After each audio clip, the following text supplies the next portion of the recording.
Good morning, church.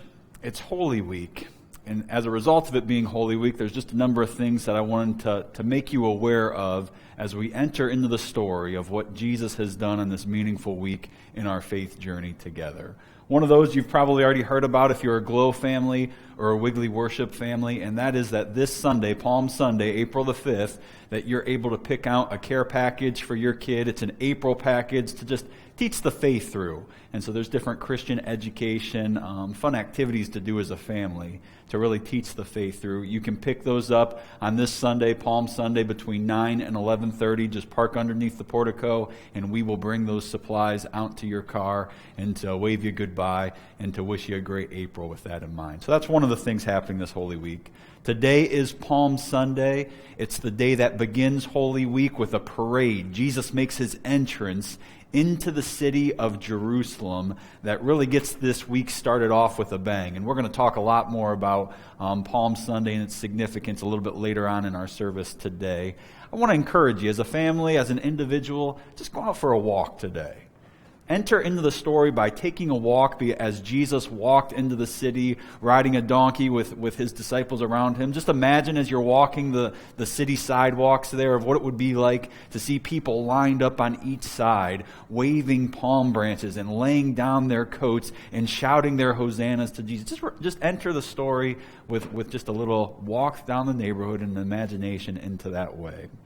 The week begins to pick up on Thursday. Jesus does a lot of teaching in the temple area each and every day leading up to that week. But on Thursday, it's the day where he has this meaningful Passover meal with his disciples. And it's in the midst of that Passover that we remember the Lord's table, communion that he enacts around the table with his disciples. I'd encourage you, on Thursday of this week, we're going to upload some scriptures for each and every meaningful day in a Holy Week, as well as a time of reflection. But I would encourage you to take a next step beyond that and just do a little act as a family together to help you enter into the story. And so on Thursday, as Jesus has his Last Supper, as they remember the Passover meal and what that represents in the story of Exodus in the Bible, I'd encourage you, have a meaningful meal together as a family. Take some time to just sit at a table and remember as Jesus sat around a table with his disciples.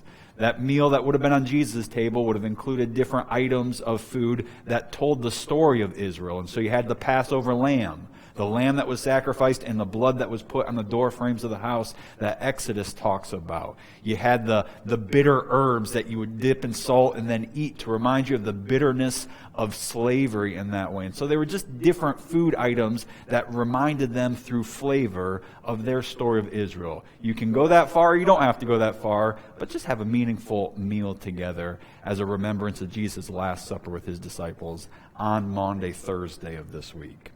Good Friday is that day when Jesus went to the cross. From 12 until 3, Jesus hung on the cross, and even before then, he was going through mock trials. He was being spit. He was being flogged. He had the crown of thorns upon his head. He went back and forth between Pilate and Herod. And so Friday marks the events of the arrest, the trials, and ultimately that parade down Jerusalem that led on a hill called Calvary, where he gave his life for you and me. Friday would be a meaningful day to deny yourself in some way, whether that's through fasting, whether that's through another act of just sacrificing, surrendering, and entering into the story, remembering what Jesus has done for you on the cross. As a part of Friday, we're going to leave once again the church sanctuary open from that time that Jesus hung on the cross from 12 to 3.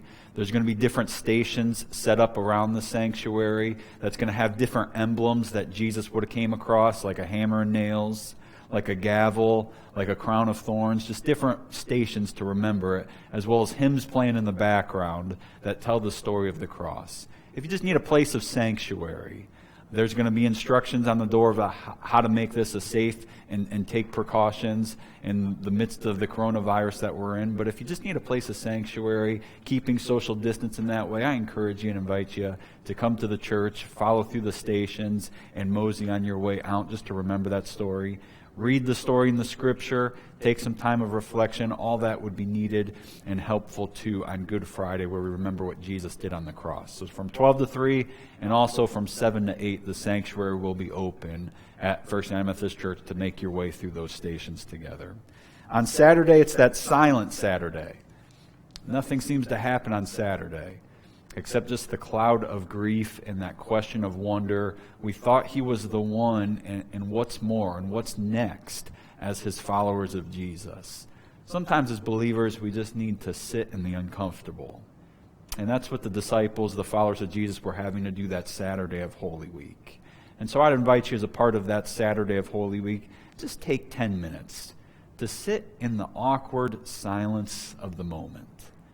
Whatever length of time, 10 minutes is a suggestion in that way, but just to sit in silence.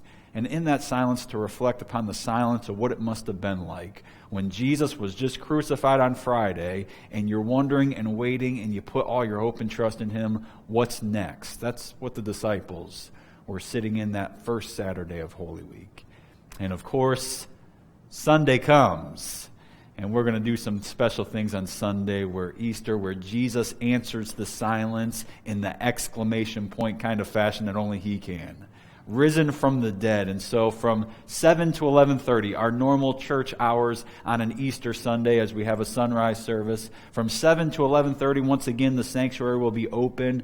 Every 30 minutes, we are going to be singing in this place and space, "Up from the grave he arose," with a mighty triumph over his foes. We're just going to be reminded of that story, and we're going to read through a different Easter passage as a part of Easter Sunday.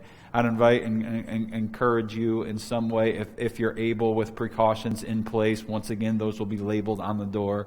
But if there's a time in between that 7 and 11:30 time fragment, you might just want to come and sing a song and then to depart remembering what Jesus has done. All the teaching, all the preaching, all that content will also be uploaded online. And so there is no need to be here. That will also be included online that you can safely view. But just remember what Jesus has done that Easter Sunday that we enter into in this week of Holy Week. From Palm Sunday to Easter Sunday, something is happening each and every day that is meaningful for this faith journey that we just want to enter into as it's Holy Week.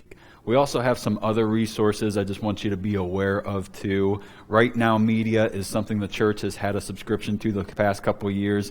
If you have an email account there and you don't belong to Right Now Media, we would like to get that into your hands. All you have to do is email the church, say I want to belong to Right Now Media, and we will send you the link to belong to that free of charge for you. The church has the membership and is welcome to extend that to anyone, but that has some good resources that might help you enter into the Holy Week story as well.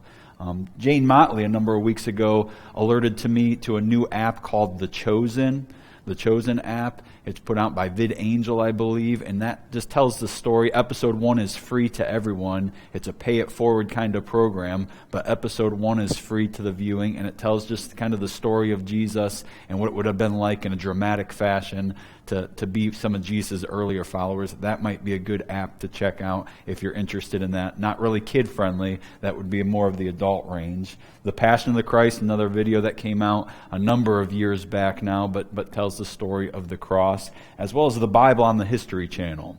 A couple years back, the History Channel ran a saying bit about the story of Scripture and the Bible, and that can just help you enter the story through a visual way too. And so I'll just remind you of those resources, many of which we have here at the church. And so if any of those interest you and people do not have those signed out at the time, we will get those into your hands so that you can just enter into the Scripture story in a way that speaks meaningful to you this Holy Week.